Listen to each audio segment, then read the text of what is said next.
समन्ता चक्रवालेषु अत्रा गच्छन्तु देवता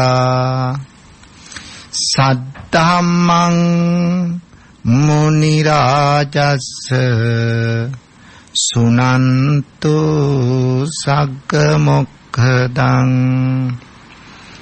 धम्मश्रवण कालो अयं बदन्ता धम्मश्रवण कालो अयं बदन्ता धम्मश्रवण कालो अयं बदन्ता नमो तस्स भगवतो अरहतो सम्मा सम्बुद्धस्स नमो तस्स भगवतो अरहतो सम्मा सम्बुद्धस्स नमो तस्स भगवतो अरहतो सम्मा सम्बुद्धस्स ගරුතර මහා සංඝරත්නයන් අවසරයි ශ්‍රද්ධාවන්ත පින්වතුනි ප්‍රඥා ප්‍රදීප විශේෂ ධර්මදේශනා මාලාවේ අද මේ උතුම් ධර්මදේශනාවට දායකත්වයෙන් කටයුතු කරන්නේ ගිරිඋල්ල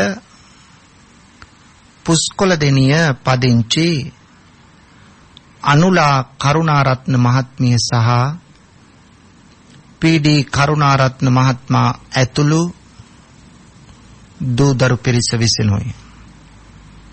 මේ පින්වතුන්ගේ ප්‍රධාන අරමුණ තමයි දෙපාර්ශවයේම මියගිය දෙමාපියන්ට සහෝදර සහෝදරියන්ට මියගිය ඥාතීන්ට පින් අනුමෝදන් කිරීම තමයි බලාපොරොත්තුව. ඒ අය පින් බලාපොරොත්තුව ඉන්නවනම් මේ පින් අත්පත් කරගෙන සුඛිත මුදිත වේවායි ප්‍රාර්ථනා කරමින් තමයි අද මේ මහා පුණ්‍ය කර්මය සිද්ධ කරන්නේ. සෙත් ප්‍රාර්ථනා කරනවා අනුලා මහත්මියටත් කරුණාරත්න මහත්මයාටත් පවුලේ සියලු දෙනාටත් ඥාති හිතයිෂීන්ටත් නිදුක් නිරෝගී චිරජීවනයේ සැලසේවා. පවුලේ දරුවන්ගේ අනාගතය යහපත් වේවා. බලාපොරොත්තු සමෘද්ධ වේවා.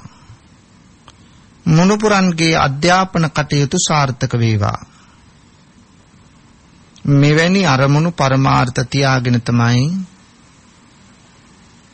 මේ මහා ධර්ම දානමය පින්කමට දායකත්වයෙන් කටයුතු කරන්නේ. ඒ නිසා පින්වතුනි අපි පළමුව බණපදයකට අවධානය යොමු කරලා අවසානයේ පුණ්‍යානුමෝදනාව කරමු.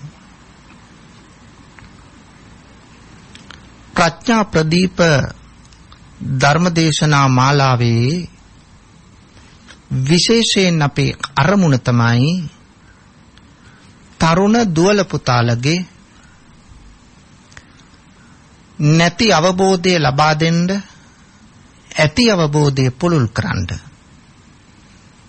අර්ථවත් දිවි පෙවෙතකට යොමු කරන්න.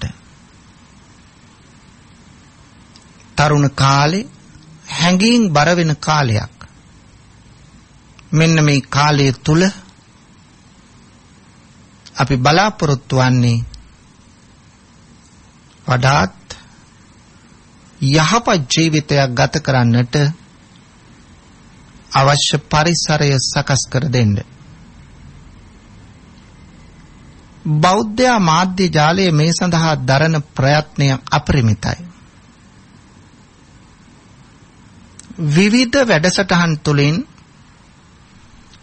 තරුණ දරුවන්ගේ ජීවිත ස්පර්ශ කරමින් ඒ වැඩසටහන සමහර වෙලාවට සංගීතමය වැඩසටහනක් වෙන්න පුළුවන්. එහෙම නැත්නම් දරුවත් එක්ක කතා කරන ප්‍රශ්න සාකච්ඡා වැඩසටහනක් වෙන්න පුළුවන්. විවිධ මාධ්‍ය ඔස්සේ විවිධ වැඩසටහන් තුලින් තරුණ දරු පෙළ හදා ගැනීම තමයි බෞද්ධ මාධ්‍යෙහි මුඛ්‍ය ප්‍රමුඛ අරමුණ. මොකද තරුණ දරුවන් හැදුනොත් තමයි සමාජයේ යහපත් වෙන්නේ. සමාජයේ යහපත් වුනොත් තමයි රටක් යහපත් වෙන්නේ. එහෙනම් ඒ සියල්ලටම අවශ්‍ය තරුණ දරුවන් හැදෙනවා කියන්නේ ඔවුන්ගේ සිතුම් පැතුම් හදනවා කියන එකයි. සිතුම් පැතුම් හදන්න බුදුදහම තරම් ඒකේ කාර්යභාරය වැඩ කොටස කරන්න වෙන ලෝකේ ඊට සමත් කිසිම දර්ශනයක් ඉගැන්වීමක් නැහැ පින්නතුනි. බුදුරජාණන් වහන්සේ තුරුණු වියේදී බුද්ධත්වයේ ලැබුවා. තරුණ අය තමයි ශාසනයට වැඩියෙන් සම්බන්ධ වුණේ. මුලින් පැවිදි වෙච්ච පිරිස බැලුවාම පස්වග තවුසන් අතරේ යසකුල පුත්‍රයා ප්‍රධාන පිරිස අතරේ බද්ද වග්ගීය කුමාරවරු අතරේ ජටිල පිරිස අතරේ මේ වැඩි පිරිසක් හිටියේ තරුණ අය. බුදුරජාණන් වහන්සේ ආමන්ත්‍රණය කළේ තරුණ පිරිසට වැඩියෙන්. ඒ අයට කායික ශක්තියත් හොඳට තියෙනවා, මානසික ශක්තියක් තියෙනවා. ඒ නිසා මේ උභය අංශේ ශක්තියින් තියෙන පිරිසක් මේ කටයුත්තට අවතීර්ණ වුණොත් ඇති කරගන්නා ආධ්‍යාත්මික සංවර්ධනය මත සමස්ත ඔවුන්ගේ චර්යාව වෙනස් වෙනවා. ආකල්ප පරිවර්තනය වෙනවා. කුසලතා සංවර්ධනය වෙනවා. ඒක තමයි අවශ්‍ය. අන්න ඒ තැනට තමයි පින්නතුනි අපි කටයුතු කරන්න ඕනේ. ඒක සකස් කළොත් තමයි සමාජයේ සුඛිත මුදිත වෙන්නේ. සුඛිත කියන්නේ සැප, මුදිත කියන්නේ සතුට. සැප සතුට පිරි සමාජයක්, අර්ථවත් සමාජයක්, පැහැබර සමාජයක්, දැක්මක් ඇති විෂන් එකක් ඇති සමාජයක් නිර්මාණය වෙන්නේ එතකොටයි. එහෙම නැත්තම් වල්මත් වූ සමාජයක්, හිතුවක්කාරී සමාජයක්, අත්නෝමතික සමාජයක් බිහි වුණොත් එතනින් විනය ගිලිහෙනවා, දඩබ්බර වෙනවා. එතකොට වෙන්නේ තරුණ දරුවන් බුද්ධිමත්ව හිතනවා වෙනුවට හැඟීම් බරව ආවේගශීලීව හිතන එකයි.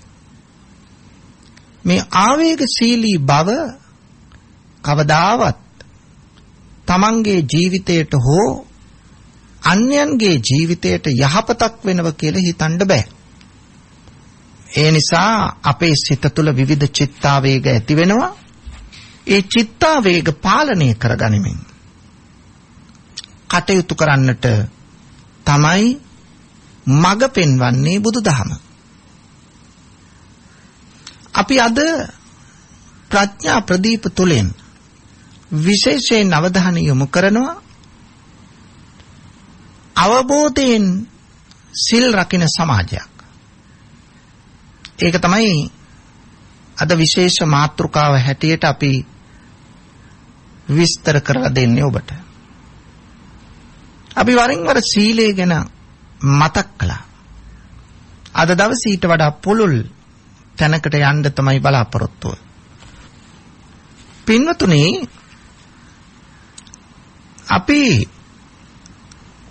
එදිනෙදා පන්සිල් සමාදන් වෙනවා. පොය දවසට අටසිල් සමාදන් වෙනවා. එහෙම නැත්නම් වැඩි හිටියෝ ගත්තොත් ආජීව අෂ්ටමක සීලය, නවාංග උපෝසත සීලය, දස සීලය, මෙහිම සිල් සමාදන් වීම දකින්න තියෙනවා. තරුණ දරුවෝ අපිට පේනවා දහම් පාසල් යන දරුවෝ පවා මාසෙකට එක දවසයිනේ පෝය තියෙන්නේ. හැබැයි පෝය දවසටත් සිල් ගන්න එන්නේ තරුණ දරුවන්ගෙන් කීයෙන් කී දෙනාද? හරිම බරපතල සිද්ධියක්. එහෙනම් තරුණ දරුවන් තමයි වැඩියෙන් මේකට සම්බන්ධ වෙන්න ඕන, දායක වෙන්න ඕන. එහෙත් පොය දවසට එනකොටම ඒකට වෙන වැඩ යොදාගෙන ඉවරයි. සමහර ලාවට ක්‍රිකට් ගහන්න යනවා, වොලිබෝල් ගහන්න යනවා, ෆුට්බෝල් ගහන්න යනවා. එහෙම නැත්නම් මූදු යනවා, පීනන්න යනවා. එහෙම නැත්නම් කැම්ප් ගහන්න යනවා. එහෙම නැත්නම් ගෙදරට වෙලා වෙනදා 5:00ට 6ට නැගිට්ටත් 9-10 වෙනකන් නිදා ගන්නවා. එහෙම නැත්නම් එදාට තමයි ගෙදර සුද්ධ පවිත්‍ර කරන්න දාගන්නේ පොය දවසට. එහෙම නැත්නම් රෙදි ටික හොදන්න දාගන්නේ එදාට. බලන්න අපි කොච්චර වැරදි තැනකටද ගිහිල්ලා තියෙන්නේ. මාසෙකට එක දවසක් පොය දවසක් අපට දෙන්නේ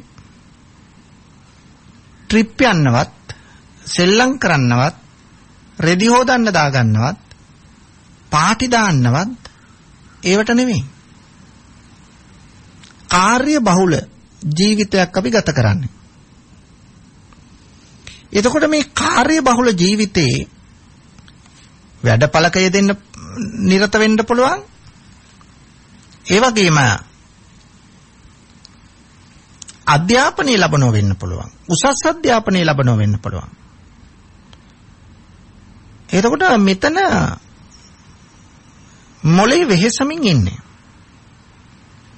එහෙම නැත්නම් කය වෙහෙසමින් ඉන්නේ. දැන් ජීවිතේ සමබර වෙන්න ඕන. ජීවිතේ සමබර වෙන්න නම් මානසික විවේකයක් අවශ්‍ය වෙනවා. මානසික විවේකයේ කියලා කොහාට හරි වෙලා නිදා ගන්න එක නෙවෙයි මෙතන කරන්න ඕන. මනස ආධ්‍යාත්මික පැත්තට නැඹුරු කරන්න ඕන. එතකොට තමයි අර මානසික පීඩාකාරී බව නැති වෙන්නේ. මානසික නොසන්සුන්කම නැති වෙන්නේ. මනසේ වික්ෂිප්ත බව නැති වෙන්නේ. මනසේ අවුල් සහගත බව නැති වෙන්නේ ආධ්‍යාත්මික පැත්තට නැඹුරු කිරීමෙන්. දැන් බලන්න පාසලක දරුවෙකුට උගන්වන්නේ පැය 6ක පමණ කාලයක්. අනිත් කාලේ ඉන්න දෙන්නේ නිවසේ. දැන් අද නම් විවිධ උපකාරක පන්ති තියෙනවා. නමුත් පාසල සකස් කරලා තියෙන්නේ පාසලේ හරියට වැඩ ටික කරනවා නම් අවශ්‍ය වෙන්නේ නැහනේ උපකාරක පන්ති. උපකාරක පන්ති බිහි වෙන්න හේතුව පාසල් වල වැඩ ටික හරියට නොකරන නිසා. ඒ හරියට වැඩ ටික කරනවා නම් එහෙම අවශ්‍යතාවයක් නැහැ. ඒ නිසා පැය 6ක් ඉගෙන ගත්තම ඇති. ඊළඟට සති අන්ත දවස් 2ක් නිවාඩු දෙනවා. ඊළඟට වාරයක් අවසන් වුණාම සති 2ක් 3ක් හරි විවේක දෙනවා. මේ කාලෙ දිගටම නිවාඩුයි. ඒක නෙවෙයි මම මේ කියන්නේ සාමාන්‍ය තත්ත්වය. එතකොට හවස්වරුව නිවාඩු දීලා තියෙන්නේ. එහෙම නැත්නම් සතියන්ත නිවාඩු දීලා තියෙන්නේ. පොය දවස නිවාඩු දීලා තියෙන්නේ. විශේෂ රජයේ නිවාඩු දවස්වල නිවාඩු දීලා තියෙන්නේ. වාරයක් අවසානයේ නිවාඩු දෙන්නේ ගුරුවරුන්ට නිවාඩු ගන්න නෙවෙයි. ඒක දරුවන්ටයි නිවාඩු අවශ්‍යයි. මොකද මේ මනසට දාන්න පුළුවන් යම් ධාරිතාවක් තියෙනවා. ඉන් එහා දැම්මට වැඩක් නැහැ ඒවා ඕව යනවා. කලයකට වතුර පිරෙනකන් දාන්න පුළුවන්. ඊට පස්සේ කොච්චර දැම්මත් දාණේව ඔක්කොම අහකට යන්නේ. ඒකයි ස්වභාවය. ඒ නිසා මෙන්න මේ නිසයි ඔය දරුවන්ට එහෙම කාලසටහනක් සකස් කරලා තියෙන්නේ. මොකද එතන මනස නිදහස් වීම අවශ්‍ය නිසා.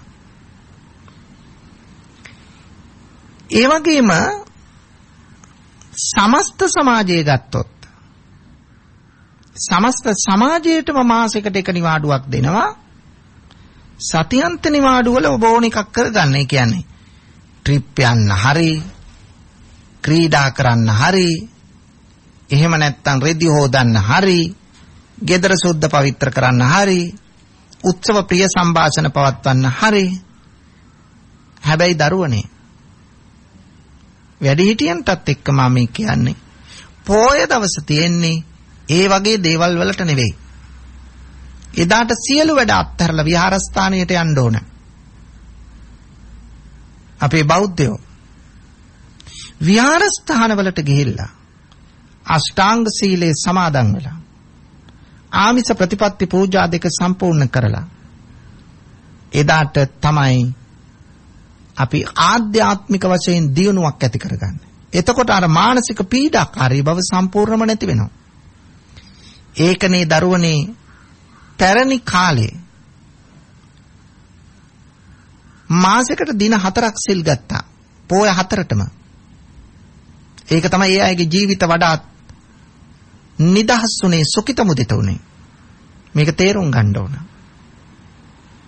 ඒ නිසා ඔබ තේරුම් ගන්න ඔබේ ජීවිතය තුළ මේ ආධ්‍යාත්මික වශයෙන් නැති කරගන්න පරිවර්තනය ජීවිතයේ සමබර වෙන්න අත්‍යවශ්‍යයි.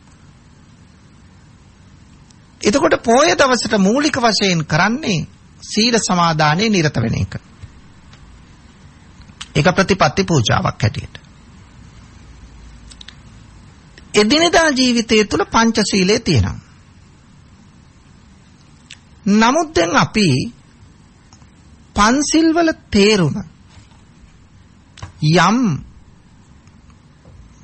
3 පන්ති 4 පන්ති 6 7 පන්ති වල දරුවෙකුගෙන් ඇහුවොත්, එහෙම නැත්නම් තරුණ දුවෙකුගෙන් පුතෙකුගෙන් ඇහුවොත්,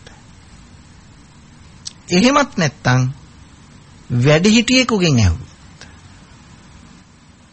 නැත්නම් වයෝවෘද්ධ කෙනෙකුගෙන් ඇහුවත් දෙන උත්තරය එකමයි. පන්සිල් වල තේරුම. මොකද්ද දෙන උත්තරය? සතුන් මැරීමෙන් වළකිනවා. සොරකම් කිරීමෙන් වළකිනවා. වැරදි කාමසේවනයෙන් වළකිනවා. බොරු කීමෙන් වළකිනවා. මත් වතුර මත්ද්‍රව්‍ය භාවිතයෙන් වළකිනවා. ඔන්න ඔය උත්තරය තමයි හැම කෙනෙක්ම දෙන්නේ. පොඩි කාලේ ඔය උත්තරේ දුන්නට කමක් නැහැ. හැබැයි දරුවෙක් තුරුණු වියට එනකොට ඔయిత වඩා දැනුවත් විය යුතුයි. වැඩිහිටියෝ ඊටත් වඩා දැනුවත් වෙන්න ඕන. එහෙම දැනුවත් වීමක් අපි තුල තියෙනවාද? එහෙම දැනුවත් වීමක් අපි තුල නැහැ. අපි එකම උත්තරය තමයි දෙන්නේ. ඉතින් මේක හරිද? මේක වැරදි. ඒ නිසා නිවැරදි උත්තරයක් අපි මේකට හොයාගන්න ඕන. පොඩි කාලේ ඒ උත්තරේ දුන්නට කිසිම ගැටලුවක් නැහැ. මොනවද පුතේ පන්සිල් වල තේරුම කියලා දහම් පාසල් දරුවෙකුගෙන් ඇහුවොත් අර මං කියව උත්තර පහ තමයි සතුන් මැරීමේ වළකින සොරකම් කිරීම ආදී වශයෙන් කියන. නමුත් දුවේ පුතේ මේක සැබෑ තේරුම සැබෑ අර්ථය නෙවෙයි. එහෙනම් මොකද්ද සැබෑ අර්ථය? ඔන්න හොඳට තේරුම් ගන්න. බලන්න කොච්චර ගැඹුරක් මේකේ තියෙනවද කියලා. ඕනෑම සිල්පදයක් ගත්තොත් ඒ හැම සිල්පදයකම තියෙනවා කොටස් දෙකක්. සිල්පද දෙකක් තියෙනවා. මොනවද කොටස් දෙක? එකක් තමයි වාරිත්‍ර සීලය, අනික තමයි චාරිත්‍ර සීලය. ඕක තමයි සිල්පද දෙක. යම් පුතාලා එහෙම හිතුවද බලන්නකෝ. නෑ. ඔහේ කියන්නම් වාලේ කිව්වා ඇහුවොත් තේරුම සතුන් මැරීමෙන් වළකිනවා. ඕක කිව්වා උතනින් ඉවර කළා. නෑ පුතේ. ඔయిత වඩා සීලේ ගැඹුරුයි. අපේ අටුවාචාරීන් වහන්සේලා මේකට උත්තරයක් දෙනවා. සීලේ යනු කාය වාචානං සමෝදානං සීලං. කය වචනය සංවර කර ගැනීම තමයි සීලය කියලා කියන්නේ. එතකොට ඒක හරි. සංවර කර ගන්නවයි කියන්නේ කයින් කරන වැරදි තියෙනවා, වචනයෙන් කරන වැරදි තියෙනවා. ඒ දෙකෙන් ඉවත් වෙලා වැළකීලා සංවර වීම සඳහා ඒකේ ඇතුලේ තියෙනවා ගැඹුරු අර්ථයක් තියෙනවා. ඒ තමයි අර සංවර වීමට අවශ්‍ය වෙනවා කුසලතා පැත්තේ දියුණුවකුත්. නැත්තම් නිකන් වරදින් වැළකීම විතරක් ප්‍රමාණවත් නැහැ සංවර වීම කියන එකට. එහෙනම් මෙන්න මෙතනදී වටහා ගන්න ඕන කාරණේ මොකක්ද කාරණේ? මම ඒකයි කිව්වේ හැම සිල්පදයකම සිල්පද දෙකක් තියෙනවා. පළවෙනි සිල්පදයේ වාරිත්‍ර සීලය, දෙවැනි සිල්පදයේ චාරිත්‍ර සීලය. ඔන්න මේ කාරණා දෙක තියෙනවා. වාරිත්‍රයයි චාරිත්‍රයයි. මේ සිල්පද දෙකම ඇතුළත් එක සිල්පදයක. අන්න ඒක වෙන් කරගමු පුතේ කොහොමද කියලා. ඒ තමයි මම එක එක ශික්ෂාවෙන් ශික්ෂාව කියන්නම්. හොඳට හුම්කම් දෙන්න. වැඩි හිටියොන්ටත් ඉතා ප්‍රයෝජනවත්. දැන් ඔබේ වාහනේ යන ගමන් බෞද්ධ ගුවන් විදුලිය තමයි ඔබ අහන්නේ. ඒ නිසා මේක හොඳට අර්ථය තේරුම් ගන්න.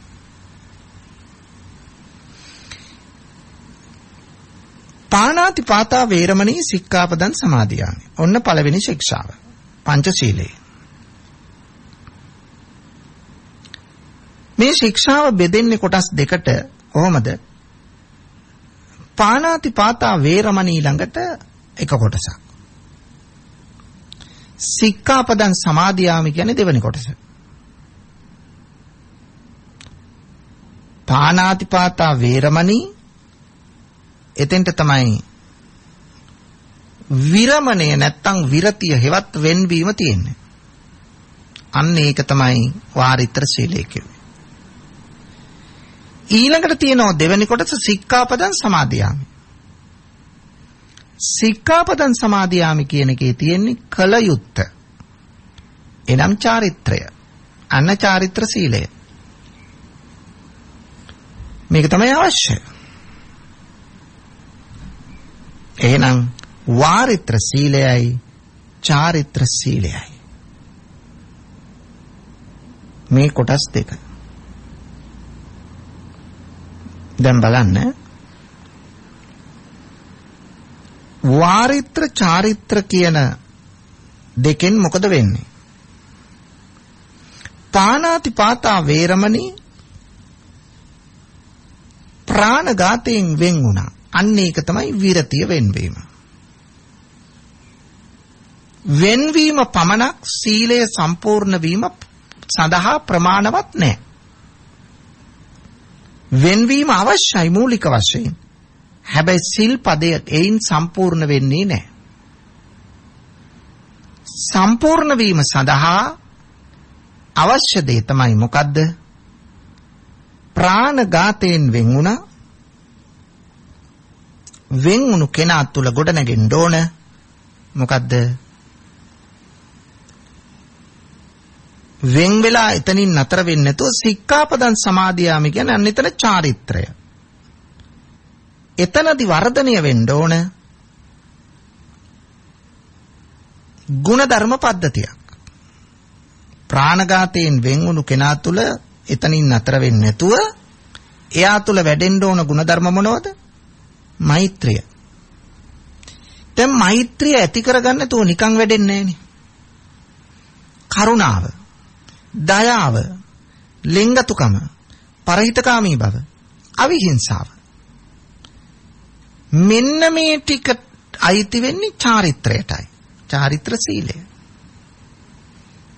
එහෙනම් ප්‍රාණඝාතයෙන් අයින් වීම පමණක් සීලය කියා අර්ථකථනය කළොත් ඒක වැරදි. ඒ නිසා චාරිත්‍රය අවශ්‍යයි. එතන තමයි කුසලතා වැඩෙන්නේ. එතන තමයි ආකල්ප පරිවර්තනය වෙන්නේ. ඒකයි කියන්නේ සමාධියට පදනම සීලයයි. සීලයෙන් තොරව සමාධියකුත් සමාධියෙන් තොරව ප්‍රඥාවකුත් ඇති කරගන්න බෑ. එහෙනම් මේකෙන් තේරුම් ගන්න ඕන සීලයෙන් තොර නිවනක් නැහැ කියන එක. අපි නිවන කියන එක අපේ පරම නිෂ්ඨාව අවසාන ඉලක්කය. නමුත් ඒක තරුණ දරුවන්ට අපි කියනවා එතෙන්ට යන්න නෙවෙයි දැම්ම මම මේ කියන්නේ. නිවනටත් ආයුතුයි තරුණ කාලේ තමයි කරන්න ඕන. නමුත් අපේ චර්යාත්මය වෙනස පරිවර්තනය මුලින් ඇති කර ගන්න ඕන. ඒ සඳහා කුසලතා පැත්තේ වර්ධනයක් අත්‍යවශ්‍යයි. නැත්තම් හිරකාරයෝ බවට පත් වෙනවා.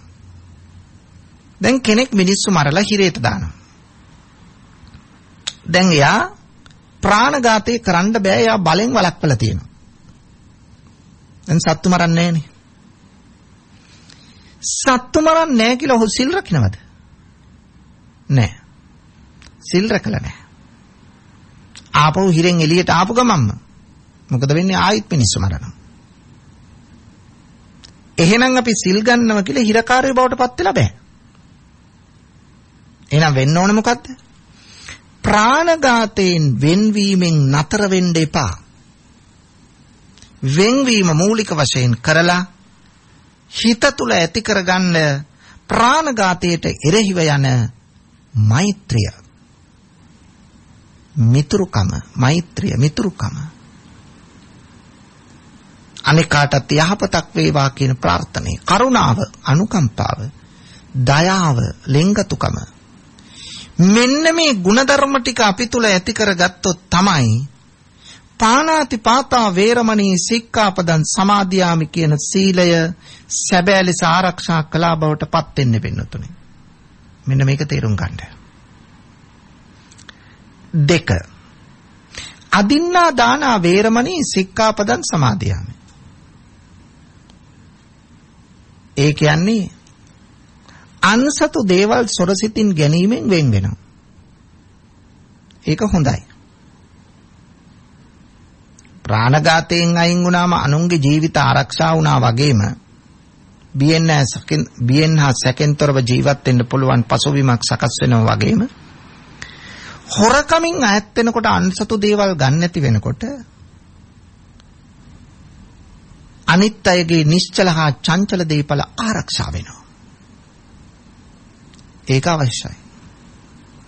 නිශ්චල චංචල දීපල ආරක්ෂා වෙනවා. දැන් කෙනෙක් ඔන්න හොරකම් කරන්නේ නැහැ. ඒක මොද දෙයක් නේ. තමන්ගේ දීපලත් රැකෙනවා, අනුන්ගේ දීපලත් ආරක්ෂා කරලා දුන්න වෙනවා. හැබැයි එයා සැබෑ සිල්වතෙක්ද නෑ පින්නතුනි. එහෙනම් සැබෑ සිල්වතෙක් වෙන්න අර හොරකමින් වෙන්වීම පළමුව අවශ්‍යයි. හැබැයි හොරකමින් වෙන් වූ පමණින් සැබෑ තැනකට කුසලතා වර්ධනය කරගෙන නැහැ. එහෙනම් ඔහුට අවශ්‍ය වෙන්නේ මොකද්ද? අවශ්‍ය වෙන දේ තමයි ඔහු තුල තියෙන තණ්හා භව, තණ්හාධික භව, මසුරුකම දුරු කරගන්න එපායි. නැත්තම් මම සිල් රකින්නවා කියලා මං හොරකම් කරන්නේ නැහැ කියලා ඉඳලා තණ්හාවෙන් මිය යනවා. ඇත්තට මෙයා හොරකම් කරන්නේ නැහැ. හැබැයි අන් අයට තෙල් බිඳක්, නූල් පොටක්, බත් මිටක් දන් දෙන්නේ නැහැ. එයා මසුරු කමින් අධික තණ්හාවෙන් මිදලා මැරිලා යන්නේ പ്രേත ලෝකේ. හැබැයි එයාට කියන්න පුළුවන් මම සිල් රැක්කා. බෑ. එහෙම කියන්න බෑ. වෙන්වීම විතරයිනේ කරලා තියෙන්නේ. ඒ නිසා හොඳට තේරුම් ගන්න සොරකමින් වෙන් වෙන කෙනා සොරකමට එරෙහිව යන ಗುಣධර්ම ටිකක් රකින්න ඕනේ. ඒක තමයි චාරිත්‍ර සීලය. හොරකමින් වෙන්වීම වාරිත්‍ර සීලයයි. හොරකමට එරෙහිව යන ಗುಣධර්ම ටික වර්ධනය කර ගැනීම. මොනවද? පරිත්‍යාගශීලීත්වය. ඒක තමයි චාරිත්‍රය. අන්න එතන තමයි කුසලතාව පරිපූර්ණ වෙන්නේ. වෙන්වීම සම්බන්ධ එක්කෝ කායික වරදකින් වෙන් වෙන්නේ, නැත්නම් වාචසික වරදකින් වෙන් වෙන්නේ. කායික වාචසික වරදකින් වෙන් වෙනෝ වගේම පින්වතුනි, දුවේ පුතේ, අපේ මනස දියුණු කරගන්න ඕනනේ. ඕනම සිල්පදයක වෙන්වීම තියෙන්නේ එක්කෝ කය එක්කෝ වචනය වරදකින් වෙන් කරගන්න. හැබැයි චාරිත්‍රය හැම විටම තියෙන්නේ මනසට සම්බන්ධවයි. මනස තුල තමයි මේ කුසලතා වර්ධනය කරගන්න ඕන. අන්න එතන තමයි ආකල්ප පරිවර්තනය වෙන්නේ. ඒ ආකල්ප පරිවර්තනය නොවි සමාජයක් හැදෙන්නේ නෑ පුතේ. ඒ නිසා අපේ දුවල පුතාලා හොඳින් තේරුම් ගන්න. ප්‍රාණඝාතයෙන් අයින් වෙලා මෛත්‍රිය, කරුණාව, දයාව, ලෙන්ගතුකම, පරහිතකාමී බව වර්ධනය කරගත්තා වගේ හොරකමින් වෙන් වෙලා ඉන්න වගේම පරිත්‍යාගය පුරුදු කරන්න ඕන. බෙදා හදාගෙන කන බොන සිරිත අපි ඇති කරගන්න ඕන. මසුරුකමින් තණ්හාවෙන් ගොඩ ගහගන්න එක නෙවෙයි කරන්න ඕන. එහෙම වෙලා වැඩක් නැහැ. තුන්වෙනි ශික්ෂාව කාමේසු මිච්ඡාචාරා වේරමණී සික්ඛාපදන්තම සමාදියා. කාමේ සුමිච්ඡාචාරා කියලා කියන්න එපා. කාමේසු මිච්ඡාචාරා වේන වැරදි කාම සේවනයෙන් වෙන් වෙනවා. මිච්ඡාවෙන්. දැන් එතන වෙන් වුණා. කායික වරදකින් වෙන් වුණා. වැරදි කාම සේවනයෙන් වෙන් වුණා. ඒක හොඳයි. වැරදි කාම සේවනයෙන් වෙන් වෙනකොට මොකද වෙන්නේ?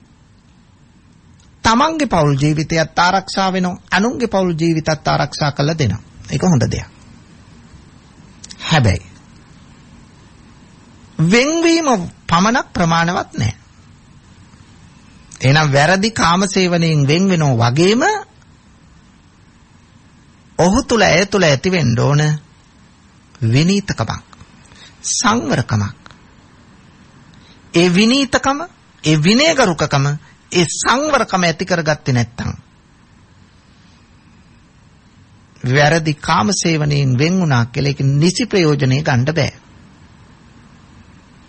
එහෙනම් සංවර වීම කායික වශයෙන්, වාචසික වශයෙන්, ඇඳුමෙන් පැළඳුමෙන්, ගමනින් බිමනින් මෙන්න මේ ටික සකස් වෙන්න ඕන.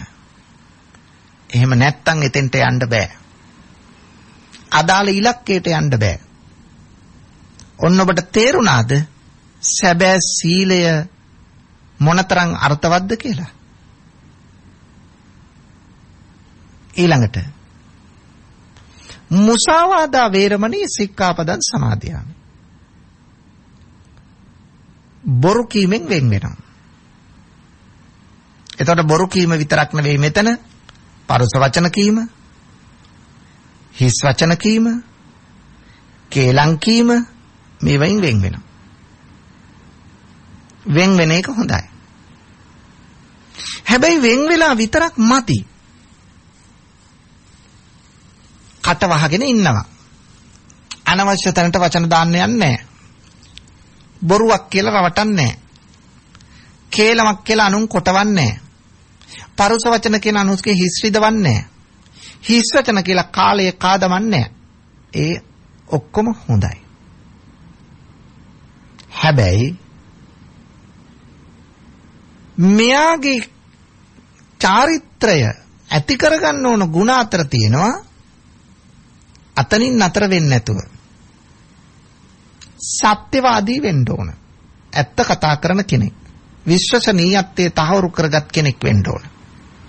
එහෙනම් ඇත්ත කතා කරන්න ඕන. අර්ථවත් වචන කතා කරන්න ඕන. දූරදර්ශී වචන කතා කරන්න ඕන. ප්‍රසන්න වචන කතා කරන්න ඕන. එතකොට සත්‍ය අර්ථවත් දූරදර්ශී ප්‍රසන්න වචන කතා කරන්නේ නැතුව බොරුවෙන් කේලමින් පරුස වචනෙන් හිස් වචනෙන් වෙන් වෙලා හිටියට ප්‍රමාණවත් නැහැ. ඒ නිසා ඔබ තුල මෙන්න මේ කුසලතා පරිපූර්ණත්වය ඇති කරගන්න ඕන පින්වතුනි. නැත්තම් අදාළ තැනට එන්න බෑ. අදාළ තැනට එන්න නම් අන්නේ தত্ত্বය තියෙන්න ඕන. ඊළඟට සුරාමීරයේ මජ්ජපමා දට්ඨානා වේරමණී සික්ඛාපදං සමාදියාමි දෙවෙනි කොටස. මත් වතුර මත් ද්‍රව්‍ය භාවිතයෙන් වෙන් වෙනවා. ඒ නිසා දුවේ පුතේ තරුණකමටයි කියලා අත්දැකීම් ලබන්නවත් මේව තොල ගන්න එපා. එහෙම වුණොත් ඔබේ ජීවිතේ විනාශයි. ඒකෙන් වෙන් වෙන්න ඕන. අදිෂ්ඨාන කරගන්න ඕන. මං හිතට වාල් වෙන්නේවත් මගේ යාළුවෝ නිසා මම මේකට නැඹුරු වෙන්නේවත් නැහැ. මගේ ජීවිතේට වගකිය යුත්තා වෙන කෙනෙක් නෙවෙයි මම. ඒ නිසා මම මේකෙන් වෙන් වෙනවා. වෙන් වෙලා විතරක් එතනින් නතර වෙලා බෑ. මත් වතුර මත්ද්‍රව්‍ය ගැනීමෙන් වෙන් වෙන කෙනා අවිචාරවත් විදියට අදූරදර්ශී විදියට වැඩ කළා බෑ. එහෙනම් එයා තුල ඇති කරගන්න ඕන චාරිත්‍රය තමයි සිහි බුද්ධිය. කල්පනාව. එහෙනම් සිහි බුද්ධිය කල්පනාව ඇති කර ගැනීම අත්‍යවශ්‍ය කරුණක්. සිහියෙන් තොරව කටයුතු කරනවා නම් වැඩක් නෑනේ පින්නතුනි. නොබිව්වයි කියලා. නොබිව්වත් බිව්වෙක් කෙනෙක් විදියට නම් කටයුතු කරන්නේ වැඩක් නෑ. සත්‍යවශ්‍ය දේ නොබොන කෙනා බිව් කෙනෙක් විදියට වැඩ කරන්නේ නැතුව නොබොන කෙනා තුල සිහියෙන් බුද්ධියෙන් දුරදක්නා බවකින් යුක්තව කටයුතු කිරීම අත්‍යවශ්‍යයි. අනේ එතෙන්ට අපි හිත හදාගෙන එන්න ඕන. එහෙනම් පංචශීලයේ කොයිතරම් ගැඹුරු අර්ථයක් තියෙනවද කියලා මේ දුවල පුතාලට වැටහෙන්නේ නැතිනේ. එහෙනම් චාරිත්‍රයක් තියෙනවා මෙතන, වාරිත්‍රයක් තියෙනවා. මුලින් තියෙන්නේ ශික්ෂාවේ වාරිත්‍රය වැළකීම, විරතිය. ඊළඟට තියෙන්නේ චාරිත්‍රය ඇති කරගත යුත්ත, ගොඩනගාගත යුත්ත, කුසලතා පරිපූර්ණ කරගත යුත්තයි. මෙන්න මෙතෙන්ට අපි එන්න ඕන පින්නතුනේ. එහෙම ආවොත් විතරයි අපේ ජීවිතය ඉදිරියට නැඹුරු කරගන්න, ගොඩනගා ගන්න, වර්ධනය කරගන්න පුළුවන් වෙන්නේ. ඒ නිසා ඔබ උත්සාහ කරන්න, මහන්සි වෙන්න, වෙරදරන්න. මොකටද? ඒ වෙරදරන්න ඕන සැබෑ පංචශීලී අර්ථය දැන, අරුත් දැන සිල් රකින්න. එහෙනම් මීට ඉහළ සීලයකට ගියත්, ඒ කියන්නේ අෂ්ටාංග සීලයට ගියත්, එහෙම නැත්නම් ආජීවශ්‍රමක සීලයට ගියත් නවාංග උපෝසත සීලයට ගියත්, එහෙම නැත්නම් දස සීලයට ගියත්, සාමණේර සීලය ආරක්ෂා කළත්, භික්ෂූන් වහන්සේ උපසම්පදා සීලය ආරක්ෂා කරත්, මේ වාරිත්‍රයත් මේ චාරිත්‍රයත් දෙකම තිබිය යුතුයි. එහෙනම් නිවන් දකින අරමුණ ඉෂ්ට කරගන්න පෙර එය ඉෂ්ට වෙන්නත් සීලය අවශ්‍යයි. ත්‍රිශික්ෂාවේ සීල සමාධි ප්‍රඥා කියලායි තියෙන්නේ. නමුත් මෙතනදී බලාපොරොත්තු වෙන්නේ පැහැබර ගුණවත් ජීවිතයක්. මේ විදියට එක්කෙනෙක් ගානේ මම මේ සිල්පද පහ හරියට ආරක්ෂා කරනෝ මේකේ අරුත් මන් දැනගත්ත දැන්. ඒ අරුත් දැනගෙන මට පුළුවන් මේ සිල්පද රකින්න. එතකොට මම හොඳ මිනිසෙක් වෙනකොට කවුරුත් හොඳ මිනිස්සයෝ. සමාජයේම යහපත් සුඛිත මුදිතයි. ඒ වගේම රටත් යහපත්. එහෙම නැත්නම් ආවේගශීලී උද්වේග කර මේ හැඟීම් වලට තැනදී අපි යථාර්ථවාදී නොවි කටයුතු කළොත් අපේ ජීවිතය අකාලේ විනාශ ස්වභාවයට පත් වෙන එක වළක්වන්න බෑ. ඒ නිසා මෙන්න මෙවැනි තත්ත්වයක් ගොඩනගා ගන්නට ඔබ සියලු දෙනාටම මේ බණපදය ශක්තියක්ම වේවා. ඒ තමයි ප්‍රඥා ප්‍රදීප සද්ධර්ම මාලාවේ අපේක්ෂාව. පින්නතුනි, අද මේ උතුම් ධර්මදේශනාවෙහි පුණ්‍යවන්ත දායකත්වයෙන් කටයුතු කළේ ගිරිඋල්ල පුස්කොළ දෙනිය පදිංචි අනුලා කරුණාරත්න මහත්මිය සහ පී.ඩී. කරුණාරත්න මහත්මයා ඇතුළු දූදරු පිරිසයි. මා මුලිනුත් මතක් කළා මේ පින්නතුන්ගේ අරමුණ තමයි දෙපාර්ශ්වයේ මියගිය දෙමාපියන්ට, සහෝදර සහෝදරයන්ට, මියගිය ඥාතීන්ට මේ අය පින් බලාපොරොත්තුෙන් සිටින, තවත් පින් බලාපොරොත්තුෙන් සිටින සංසාරගත ඥාතීන්ට සියලුම දෙනාට මේ පින් අත්පත් වේවා. ඒ අය සුඛිත මුදිත වේවා. අවසන අමා මහ නිවනින් සැනසේවායි ප්‍රාර්ථනා කරනවා. ඒ වගේම සෙත් ප්‍රාර්ථනා කරන අනුලා මහත්මියටත්, කරුණාරත්න මහත්මයාටත්, පවුලේ සියලු දෙනාටත්, ඥාති හිතයිශීන්ටත් නිදුක් නිරෝගී චිරජීවනය ලැබේවායි ප්‍රාර්ථනා කරනවා. පවුලේ දරුවන්ගේ අනාගතයේ යහපත් බලාපොරොත්තු ඉටු වේවා. මොනුබුරන්ගේ අධ්‍යාපන කටයුතු ඊ타මත්ම සාර්ථක වේවායි ප්‍රාර්ථනා කරනවා. දේශකයාණන් වහන්සේ ඇතුළු සියලු කල්යාණ මිත්‍රයන් වහන්සේලාටත් සිදු කරන ශාසනික මෙහෙවරටත් ආශිර්වාද සැලසේවා. අපගේ මාතෘ භූමිය පත්වී ඇති ව්‍යසනයෙන් මිදී දැහැමි පාලනය ඇති වී සෞභාග්‍ය උදා වේවායි ප්‍රාර්ථනා කරනවා. ප්‍රධාන අරමුණ ලෙස නුදුරු භවයකදීම චතුරාර්ය සත්‍ය අවබෝධ කොට උතුම් නිර්වාණය සාක්ෂාත් කර ගැනීමට මේ පුණ්‍ය කර්මයේද හේතු වාසනා වේවායි ප්‍රාර්ථනා කරනවා. මේ බණපදයේ ශ්‍රවණය කළ ලක්වැසි ලෝවැසි සියලු දෙනාටම මෙලොව යහපත වේවා, පරලොව සුගතිය වේවා.